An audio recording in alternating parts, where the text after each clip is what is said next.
જામનગર શહેરના અન્નપૂર્ણા ચોકડી પાસે 10,000 વૃક્ષોના વન કવચ ઓક્સિજન પાર્ક મહાનગરપાલિકા દ્વારા અને ફોરેસ્ટ વિભાગ દ્વારા તૈયાર કરવામાં આવ્યું.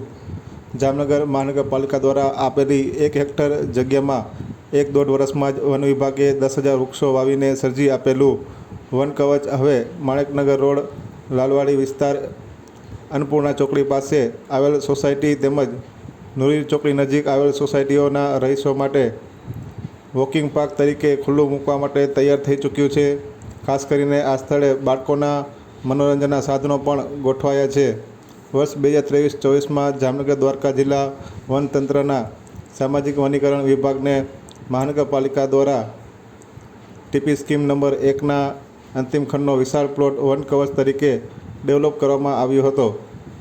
વન વિભાગના કર્મચારીઓને ખાસ કરીને ફોરેસ્ટ વિભાગની જેમતથી 1.5 વર્ષ જેવા સમયગાળામાં આ પ્લોટમાં 38 પ્રકારના 10,000 જેટલા વૃક્ષો ઉછેરી અને વન કવચ તૈયાર કરવામાં આવ્યું છે.